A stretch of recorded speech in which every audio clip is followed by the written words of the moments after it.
warahmatullahi wabarakatuh. Alhamdulillahi rabbil alamin. Wassalatu wassalamu ala ashrafil anbiya'i wal mursalin wa ala alihi wa ashabihi ajma'in. Raditu billahi rabba wa bil islami dina wa bi muhammadin nabiyya wa rasulah. Rabbi shrah li sadri wa yassir li amri wahlul 'uqdatam min lisani yafqahu qawli. Allahumma ij'al jam'ana hadza jam'an marhuma wa tafarruqana min ba'dihi tafarruqan ma'suma. Kaum muslimin dan muslimat sidang jamaah salat zuhur yang dirahmati Allah Subhanahu wa taala. Memang proses Isra dan Mi'raj itu ada beberapa hal yang perlu kita lihat. Jadi pada kesempatan ini kita akan melihat proses Isra Mi'raj itu dari segi normatif. Jadi kita akan lihat kalau kita bicara tentang norma, jadi kita tidak bicara tentang sholat. Karena seorang itu ketika bicara Isra Mi'raj pasti terbayang sholat dulu sama seseorang itu membayangkan Isra Mi'raj itulah salat. Tetapi kita melihat dari sudut yang lain. Apa pesan moral di dalam Isra dan Mi'raj dari segi normatifnya? Kalau kita bicara masalah moral, itu tidak terlepas dari 3 tafsir.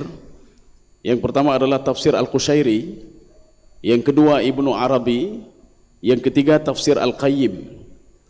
Nanti kita lihat ada 4 pesan moral pada Isra dan Mi'raj selain daripada pesan ibadah salat. Kejadian Isra Mi'raj itu kenapa dimulai dengan subhana? Karena kejadian itu tidak masuk akal. Ada 2 kelompok nanti yang mencerna dengan akal dan mencerna dengan hatinya. Yang dia mencermati dengan hatinya, dia yakin apapun yang terjadi, kalau informasi itu berasal dari Allah dan Nabi, itu benar. Tetapi kalau dia menggunakan akalnya, maka itu akan sulit. Apalagi pada masa itu perkembangan teknologi tidak mendukung pada waktu itu. Tapi kalau sekarang perkembangan teknologi sudah mendukung, itu Isra Mi'raj itu sudah mudah diterima oleh akal manusia. Kenapa? Karena perkembangan teknologi. Kita tidak bicara teknologi, kita bicara awal ayat itu dimulai dengan subhana. Ada yang mengatakan li ta'ajub, ada yang mengatakan khariqul adah. Artinya apa? Begitu mulia Allah Subhanahu wa taala yang sudah memperjalankan Nabi Muhammad sallallahu alaihi wasallam dari Masjidil Haram ke Masjidil Aqsa. Kita akan lihat pesan moral yang pertama. Ada apa di balik Isra dan Mi'rajnya Rasulullah sallallahu alaihi wasallam? Sebelum Rasul berangkat dari Masjidil Haram ke Masjidil Aqsa, ada proses namanya syaqqus sadr. Syaqqus sadr adalah dadanya dibelah. Ini ada beberapa penafsiran. Ada yang mengatakan dadanya dibelah, betul-betul dibelah dadanya. Makanya Nabi Muhammad dibelah dadanya 2 kali. Ketika beliau disusui oleh Halimatus Sa'diyah. Kemudian yang kedua ketika beliau sebelum berangkat Isra dan Mi'raj menerima perintah salat. Jadi artinya apa? Dadanya dibelah, kemudian diambil hatinya dicuci dengan air Zam-Zam. Ini pemahaman yang pertama. Pemahaman yang kedua adalah pemahaman konotasi, bukan makna sebenarnya. Pemahaman majazi, makna dibersihkan hatinya, dibersihkan dari sifat-sifat tercela sebelum beliau itu berjumpa dengan Allah Subhanahu wa taala. Pesan moral yang pertama, sebelum kita melakukan sesuatu perbaiki dulu hati, Pak. Makanya kenapa surah Al-Isra itu dinamakan juga dengan surah Al-Mabda. Mabda itu apa? Permulaan. Permulaan suatu kerja itu hendaklah dimulai dengan niat yang baik. Kalau niat inputnya tidak baik, maka outputnya juga tidak baik. Kalau kita baru bangun tidur berniat ini pergi ke kantor untuk mentalimi orang lain, maka hasilnya juga tidak baik. Maka mulailah sesuatu itu dengan niat yang baik. Kita bekerja apa saja, siapapun kita, apapun profesi kita, mulailah sesuatu itu dengan niat yang baik. Makanya di dalam hadis Arba'in Nawawiyah, itu hadis yang pertama adalah innamal a'malu binniyat. Sebagian ahli hadis mengatakan kenapa dengan jamak binniyat? Kenapa tidak bin niyah? Satu niat saja. Karena semua amal itu harus dengan niat. Mau buat ini harus dengan niat, mau buat yang ini harus dengan niat, mau buat itu lagi harus dengan niat. Semua dengan niat. Makanya masuk ke masjid niatnya untuk apa? Kemudian keluar dari masjid begitu juga. Duduk di masjid untuk apa? Semua harus niat. Kenapa? Semua proses niat itu, ketika kita niat yang tidak baik, maka hasilnya akan tidak baik. Ketika berangkat dari rumah tidak baik, maka outputnya juga tidak baik. Kita akan menginginkan yang baik, Pak. Maka kalau menginginkan yang baik, mulailah sesuatu itu dengan hal yang baik. Makanya Rasulullah SAW mengatakan, wa innama likulli imri'in ma nawa. Seorang itu kalau ingin lihat inputnya bagaimana, lihat dulu outputnya bagaimana, lihat inputnya bagaimana. Kalau seorang ingin hasil yang maksimal, yang bagus, berarti niatnya juga harus maksimal dan bagus. Ini pelajaran yang pertama, Pak. Artinya apa? Segala sesuatu itu harus dengan niat yang baik. Segala sesuatu itu harus dimulai dengan hati yang baik. Ini yang pertama. Pelajaran yang kedua, pelajaran normatif yang kedua. Perjalanan Rasulullah SAW dari Masjidil Haram ke Masjidil Aqsa dijelaskan oleh Imam Al-Qushairi di dalam tafsir beliau. Asra bi 'abdihi lailan minal Masjidil Haram ilal Masjidil Aqsa. Bagaimana pandangan Imam Al-Qushairi? Salah satu tafsir dengan corak tasawuf. Itulah Imam Al-Qushairi. Nanti ada dua lagi, Ibnu Arabi, satu lagi tafsir Al-Qayyim. Apa kata beliau? Ini juga mengajarkan kita kepada norma-norma dan adab. Beliau ketika berangkat dari Masjidil Haram ke Masjidil Aqsa, wala yaltafit yaminan wala shimalan, tidak melihat ke kiri dan melihat ke kanan. Jadi artinya Rasulullah berangkat dari satu tempat, dari A ke B, beliau tidak terlena dengan hal-hal yang lain. Karena apa? Tujuan intinya masih jauh. Ketika kita ini, tujuan kita hidup kan untuk akhirnya kan kalau bukan surga kan neraka, ya Pak. Artinya sebelum tujuan itu tercapai, visi misi kita apa? Untuk mewujudkan itu, Pak. Jadi jangan terlena dengan hal yang lain. Ini mengajarkan kita hati-hatilah hidup di dunia. Jangan sampai tujuan masih jauh, tetapi sudah dilalaikan oleh dunia. Inilah yang Allah katakan kepada seorang hamba, ma gharraka bi rabbikal karim alladzi khalaqaka fasawwaka fa'adalak. Wahai hambaku, kenapa kamu bisa lalai? Kenapa kamu tidak salat, tidak beribadah, tidak patuh dan bahkan berbuat maksiat? Ma gharraka bi rabbikal karim alladzi khalaqaka fasawwaka fa'adalak. Padahal yang memberikan rezeki kepadamu itu adalah Allah, menciptakan kamu adalah Allah. Yang memberikan sesuatu kepadamu adalah Allah. Apa alasanmu tidak mau beribadah? Makanya sebagian dunia kan membuat manusia lalai, Mak. Membuat manusia lalai bukan tidak boleh. Kita banyak harta bukan tidak boleh. Boleh bukan tidak boleh. Kita bekerja ini bekerja itu boleh bukan tidak boleh, Mak. Tapi diberikan satu konsep oleh Imam Al-Ghazali, Mak. Kalau kamu mau menguasai dunia boleh bukan tidak boleh, tapi jadikanlah dunia itu di tanganmu dan jadikanlah akhirat itu di dalam hatimu. Apa maksud di tangan, Pak? Ketika hari ini kita hilang jabatan, besok bisa cari lagi, Pak. Hari ini kita hilang harta kita, besok bisa cari lagi, Pak. Hari ini kesehatan kita hilang, besok bisa cari lagi, Pak. Ya. Ini kalau dunia, Pak. Dunia itu di tangan. Jangan jadikan dunia itu di hati, Pak. Kalau jadikan dunia di hati, maka kita setiap hari susah selalu, Pak. Maka kalau dunia di tangan, kita nggak pernah susah. Kenapa? Kalau hilang cari lagi. Hilang cari lagi, apa susahnya? Maka jadikanlah akhirat itu di hati, Pak. Susahlah kita kalau hari ini tidak salat. Susahlah kita kalau hari ini berbuat maksiat. Susahlah hari ini kita kalau kita tidak patuh dan taat kepada Allah Subhanahu wa taala. Yang butuh taat dan apa? Kenapa? Karena akhirat kita jadikan di hati kita, Pak. Jadi artinya apa? Bukan tidak boleh. Makanya di dalam beberapa literatur kitab tasawuf, di situ diungkapkan, Utsman bin Affan adalah orang paling kaya dan paling sufi, Pak. Salah satu yang paling sufi pada masa itu. Dia orang kaya, Utsman, Pak. Tetapi juga paling sufi, Pak. Tasawufnya juga luar biasa. Kenapa Utsman bin Affan menjadikan dunia di tangannya, akhirat di dalam hatinya? Ketika hari ini tanah dia sudah tidak ada lagi, besok bisa cari lagi. Makanya sedekahnya Utsman bin Affan luar biasa. Dia tidak takut hartanya hilang. Dia takut kalau yang di dalam hatinya hilang, Pak. Dia takut kalau tidak salat hari ini, Pak. Dia takut kalau berbuat maksiat hari ini, Pak. Ya. Kaum muslimin sedang jemaah yang dirahmati Allah. Artinya apa? Dijelaskan di situ, termasuk dalam penjelasan Imam Al-Qushairi, Pak. Nabi Muhammad wala yaltafit yaminan wala shimalan. Dia tidak melihat ke kiri dan ke kanan. Apa kata Imam Al-Qushairi? Yadullu ala ghairi tama'i Muhammad. Menunjukkan kepada Nabi Muhammad hana tamak orang, Pak. Nak tamak beliau, Pak. Artinya apa? Beliau tujuan intinya sudah tahu. Mau kemana? Mau ke tempat B. Tujuan intinya ada kemana? Dari Masjidil Haram ke Masjidil Aqsa. Beliau tidak terlena dengan hal-hal yang lain. Kalau kita kan tidak, Pak. Kita mau berangkat dari sini, berangkat ke Medan dengan mobil, itu kira-kira sampai waktu ke sana 12 jam atau 10 jam lah, Pak, ke Medan. Tetapi gara-gara kita ini singgah ke sini sebentar, Oma Hawa Bodrin katinggahin tian, Oma Hawa aja katinggah tian, Pak. Akhirnya nggak sampai 12 jam, Pak. Lebih 12 jam, bisa 24 jam, bahkan bisa 30 jam. Gara-gara apa? Di tengah jalan kita sudah, tujuan inti kita sudah lupa, Pak. Padahal tujuan inti kita ke Medan. Tetapi apa? Kita singgah ke sini sejam, singgah sejam, bahkan singgah berapa jam, singgah berapa jam. Bahkan di tengah perjalanan itu nanti ada yang mengatakan, Pak, ini ada diskon, Pak. Baju harganya 1 juta tapi bisa 100 ribu. Terpancing juga, oh iya juga ya. Akhirnya turun dari mobil dan beli baju itu, Pak. Sehingga ketika sampai ke tujuan nanti, oh mah duit sudah habis.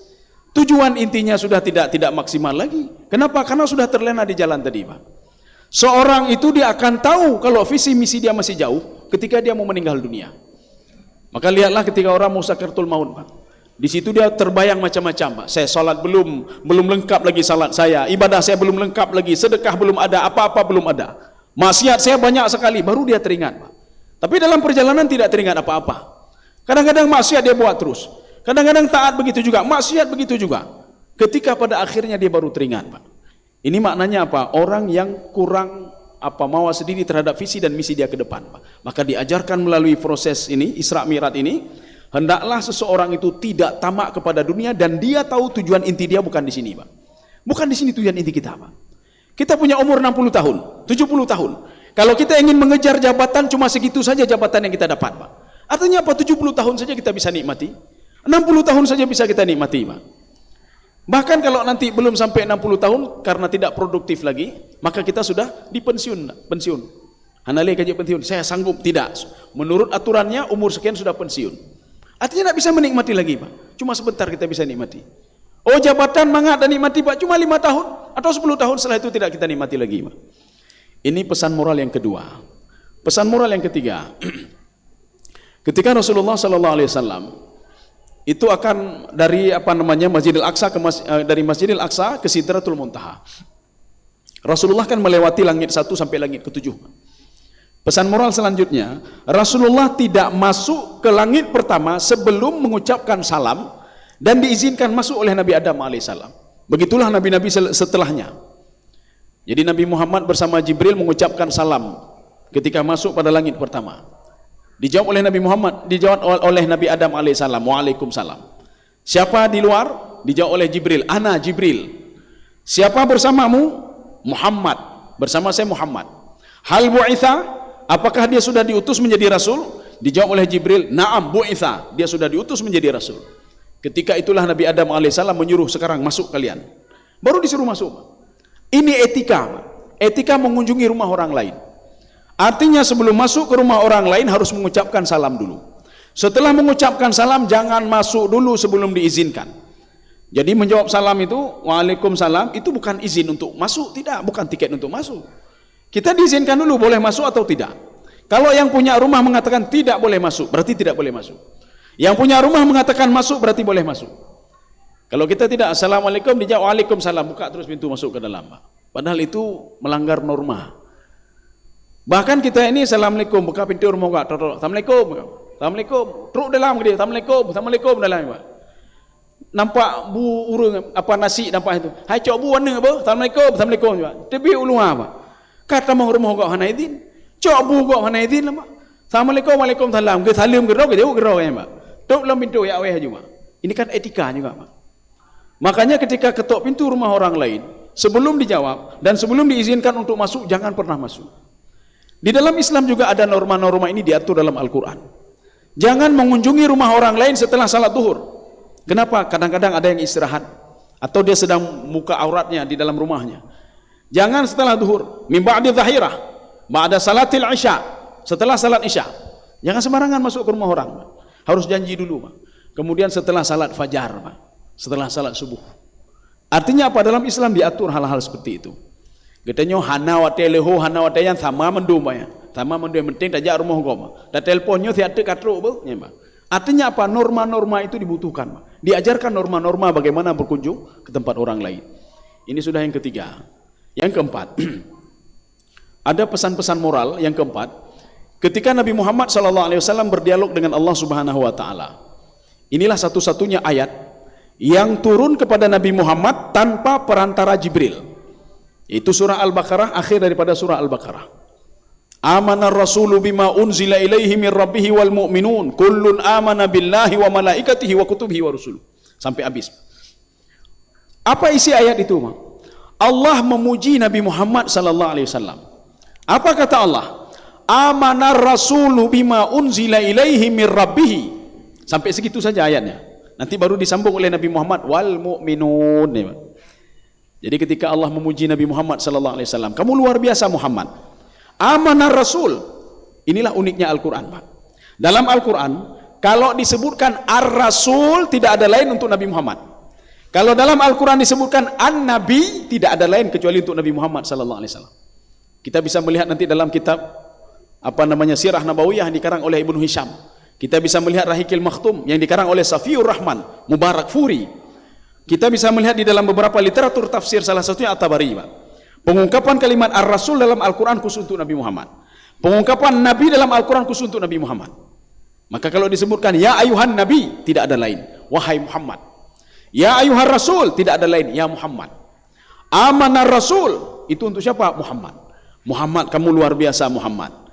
Kamu saya turunkan Al-Quran melalui Jibril, dan Jibril memberitahukan kalau itu dari saya, kamu percaya ya Muhammad, padahal kamu tidak melihat saya. Ketika saya wajibkan ini, wajibkan itu, kamu percaya kalau itu berasal dari saya ya Muhammad. Allah memuji Nabi Muhammad SAW. Tapi apa respon Nabi Muhammad, Pak? Nabi Muhammad merespon, tidak ya Allah, bukan saya saja. Wal mu'minun. Orang mukmin juga demikian ya Allah. Orang mukmin yakin kepada engkau tanpa melihat engkau ya Allah. Ya nih, Pak. Kullun amana billahi wa malaikatihi wa kutubihi wa rusuli. Semua mereka beriman kepada engkau ya Allah, bukan saya saja ya Allah. Ini menunjukkan apa pesan moral selanjutnya, Pak?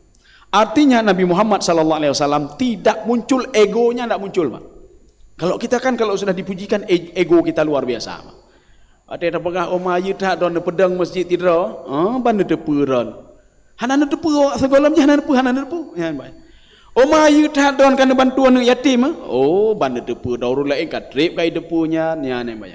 Egonya muncul, Pak. Egonya muncul. Makanya apa? Rasulullah SAW mengajarkan umatnya, kita bekerja dalam teamwork, sama-sama kita bekerja.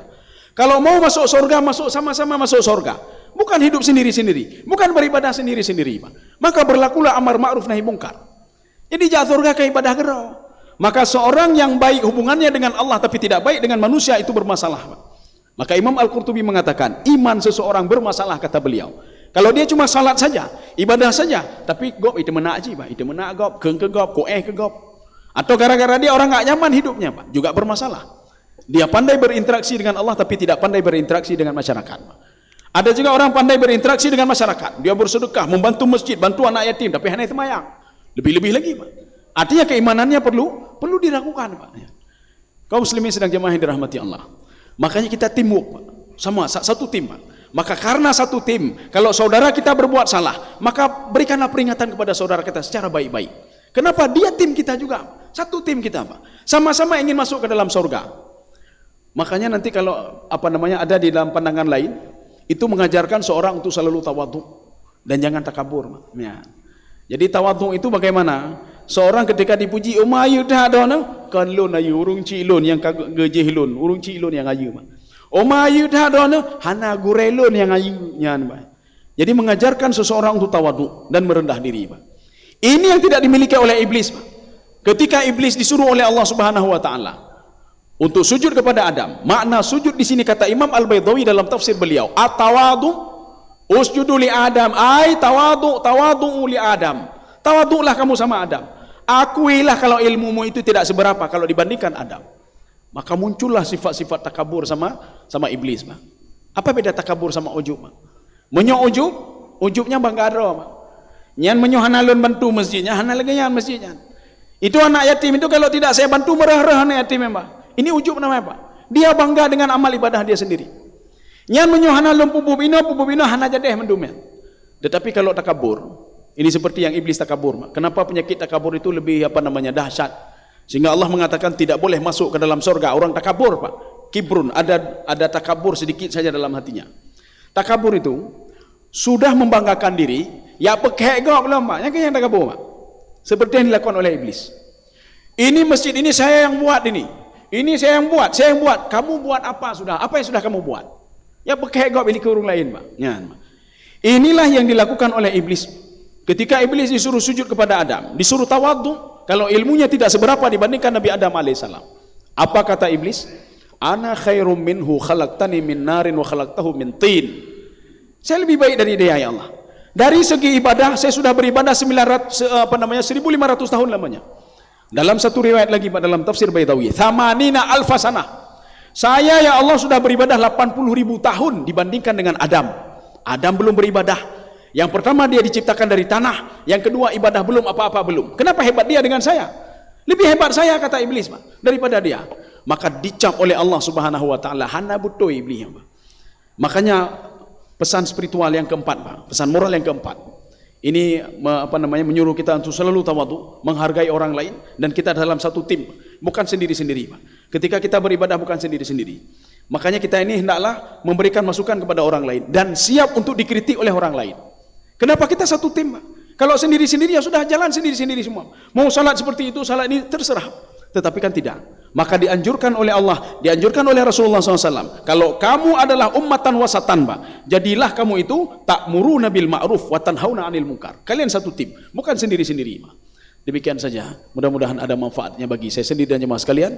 Subhanakallah bihamdika, asyhadu an la ilaha illa anta, astaghfiruka wa atubu ilaik. Assalamualaikum warahmatullahi wabarakatuh.